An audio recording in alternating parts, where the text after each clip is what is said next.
출애굽기 16장 1절로 12절 말씀까지 보겠습니다. 이스라엘 자손의 온 회중이 엘림에서 떠나 엘림과 시내산 사이에 있는 신광야에 이르니 애굽에서 나온 후 둘째 달 15일이라. 이제 애굽에서 나온 후 2달 반이 지난 거예요. 2달 반 동안에 이들이 다시 또 원망을 합니다. 2절 3절을 보세요. 이스라엘 자손 온 회중이 그 강야에서 모세와 아론을 원망하여 이스라엘 자손이 그들에게 이르되 우리가 애굽 땅에서 고기 가마 곁에 앉아있던 때와 떡을 배불리 먹던 때에 여호와의 손에 죽었더라면 좋았을 것을 너희가 이 광야로 우리를 인도해내어 이 온 회중이 줄여 죽게 하는도다. 사람이 사는 데 있어서 경제적인 문제는 굉장히 이제 중요한 거예요, 이게. 왜냐하면 경제적으로 가난하게 되면 먹고 사는 문제가 굉장히 힘들어지는 거예요. 우리가 육체를 지니고 이 땅에서 사는데 먹는 문제가 해결이 돼야 돼요. 그러니까 먹을 양식이 있어야 되고 입을 옷과 잠잘 곳이 있어야 되는 거예요.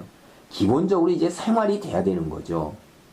근데 특히 그런 중에서도 이제 먹을 양식이 없다 하는 거는 생명과 직결되는 거예요. 그래서 이들이 온 회중이 줄여 죽게 되었도다. 그렇죠. 생각을 해보세요. 이들이 가는 곳이 광야예요, 광야. 광야를 한번 우리가 오늘날은 영상이 많이 발달돼서 보잖아요. 그 광야를 한번 보세요, 이쪽에. 이 중동 지방에 있는 광야에. 뭐가 먹을 게 있겠어요? 풀이 제대로 있어요. 물이 제대로 있어요. 이들이 가축을 데리고 나왔어요. 뭐 어떻게 할래요? 그러니까 이제 현실적으로 어려움에 부딪히는 거죠. 이들이 나왔을 때 마라라는 곳에서도 쓴 물이 나오니까 사흘길 동안에 물 못 먹었을 때 원망을 했었어요. 그런데 이제 그 이후로 둘째 달 15일이니까 이제 둘째 달 한 10여일 이렇게 12일쯤 지나니까 이제 다시 하나님의 권능과 하나님의 살아계신 전능하신 이런 믿음보다 당장 육체적으로 오는 고통이 더 괴로운 거예요. 그러니까 하나님한테 원망을 하는데 이게 비꼬는 거거든요. 애굽 땅에서 고기 가마 곁에 앉아서 떡 배불리 먹고 있을 때 그때 죽었어야 되는데 이게 말을 해도 이렇게 비아냥거리면서 독설로 이렇게 원망을 하는 거예요. 그러니까 우리 사람이라는 것이 육체를 지니고 이 땅에 살면서 영적 존재인데 영적인 풍요로움과 영적인 은혜 속에서 사는 거 굉장히 중요한 것이지만 그것보다 우리에게 당장 닥치는 게 일반적으로 대부분의 사람들은 육체적인 고통이에요. 먹을 물 없고 갈증 날 때, 괴로울 때, 짜증나고 힘든 거예요. 먹지 못해서 배고플 때, 추울 때, 그래서 잠잘 곳이 마땅하지 않을 때, 이거 참 짜증나고 힘들고 신앙이 그냥 송두리째 흔들리는 경우가 많은 것입니다. 특히 오늘과 같이 자본주의 사회 속에서 남들과 비교해서 상대적으로 내가 가난한 거, 그리고 내가 제대로 죄송합니다. 사회적 위치나 직업이나 학식이나 재능이나 뭐 등등 여러 가지 면에서 만족하지 못하면 남과 비교적인 상대적 비교 속에서 이게 죽는 거예요. 이게 참 힘든 겁니다. 이게 영적으로 풍요로운 것 이거 눈에 딱 좋지 않아요. 여러분 바울이 어떻게 생겼을 것 같아요? 바울이요 키가 작고요 말도 잘못했고요 대머리예요. 거기다가 머리까지 벗겨졌어요. 못생겼죠. 왜소하죠. 말도 어눌하죠. 이게 인기가 있겠어요? 바울도 상당한 열등감 속에서 굉장히 힘들어했던 겁니다. 이 성경을 우리가 깊이 읽으면서 내면적으로 더 생각을 해보면 그런 바울이 자기가 약하여질 때 가장 강하냐고 얘기를 하는 거예요. 이게 굉장히 역설적인 거죠.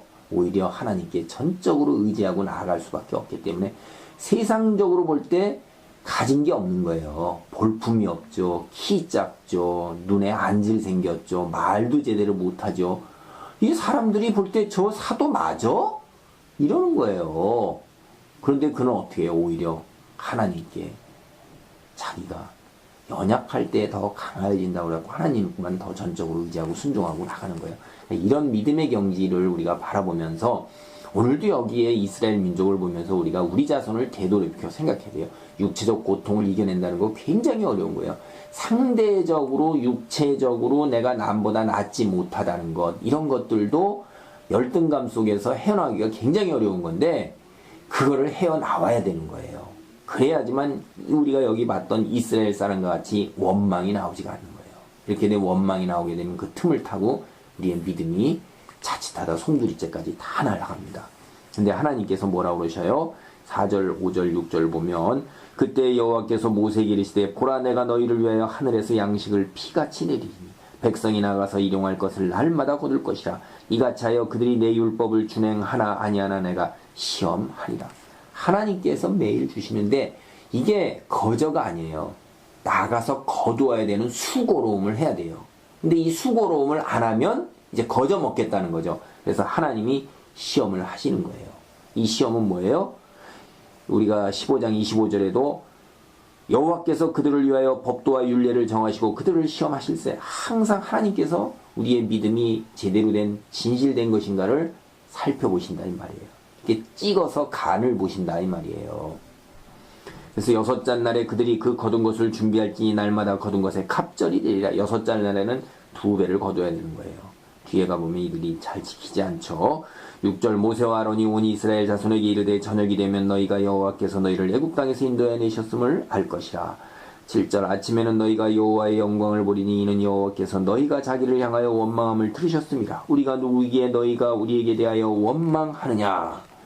또 모세가 이르되 여호와께 저녁에는 너희에게 고기를 주어 먹이시고 아침에는 떡으로 배불리시리니 이는 여호와께서 자기를 향하여 너희가 원망하는 그 말을 들으셨습니다. 우리가 누구냐. 너희의 원망은 우리를 향하여 함이 아니요 여호와를 향하여 함이로다. 9절입니다. 모세가 또 아론에게 이르되 이스라엘 자손의 온 회중에게 말하기를 여호와께 가까이 나오라. 여호와께서 너희의 원망을 들으셨느니라 하라. 이 모세도요 성질이 있는 사람이라는 걸 여기서 보면 알아요. 네가 지금 너희들 원망하는 게 그건 누구한테 하는 거냐? 내가 뭔데 너의 원망을 들어야 되느냐? 난 하나님께서 그렇게 전하라고 그런 걸 전하기만 했는데 왜 나한테 원망하냐? 이렇게 화내는 거예요 사실 이게. 성질 나죠 정말로. 얼마나 큰 권능을 해가지고 모세를 갖다 위대한 자라고 그래갖고선 그렇게 하던 때에서 싹 뒤로갖고선 계속해서 이게 반복되어지잖아요. 뭐만 하면 모세를 갖다 향하여 원망을 하잖아요. 그러니까 모세가 너희의 원망은 우리를 향하여 함이 아니요 여호와를 향하여 함이로다라고 성질을 내는 거예요 이게. 네가 나한테 원망하는데 내 뒤에 하나님 계시다 이 말이야. 응? 이렇게 성질을 내는 거예요. 사실 참 어렵죠. 이거 굉장히 어려운 거예요. 이상적인 걸로 얘기하면 이렇게 원망을 들었을 때 모세는 그렇구나 너희 참 힘들구나. 하나님께 내가 기도하마. 하나님이여 하고 부르짖고 기도해야 되는 건데 이게 인간이잖아요. 원망을 다 온몸으로 받는 게 이게 얼마나 힘든 거겠어요. 그래서 아론 이스라엘 자손에 다 나와봐라. 하나님 영광 너희가 봐라 말이야. 그러니까 10절에 아론이 이스라엘 온 회중에게 말하되 그들이 광야를 바라보니 여호와의 영광이 구름 속에 나타나더라. 아론이 이스라엘 회중에게 이제 딱 모세의 이 이야기를 전해서 딱 볼 때 하나님이 쫙 나오시는 거예요. 여호와께서 모세에게 말씀하시되 내가 이스라엘 자손의 원망함을 들었노라. 그들에게 말하 이르기를 너희가 해질 때에는 고기를 먹고 아침에는 떡으로 배부르리니 내가 여호와 너희의 하나님인 줄 알리라 하시며. 그래 내가 원망 들었으니까 내가 하나님인 거 권능하고 기적으로 너에게 보여주마. 걱정 마라. 내가 기적으로. 하나님은 왜 진작 그렇게 해서 해주시지? 이렇게 고생해가지고서 2달 반 동안 그냥 생고생을 하고 난 후에 이들이 막 입에서 원망이 터져나오고 막 이러니까 그때야 이렇게 응답을 하실까요? 여기 시험하리라. 우리 하나님께 원망 잘 생각해 보셔야 돼요. 우리도 일상생활 속에서 내가 힘들고 어려우고 고통 속에 있을 때 하나님을 원망해야 되느냐, 하나님께 겸손하게 무릎 꿇고 기도하면서 주의 뜻이 어디에 있는지를 분별해야 하느냐, 이런 건 우리가 자신 한번 스스로 살펴보시기 바랍니다.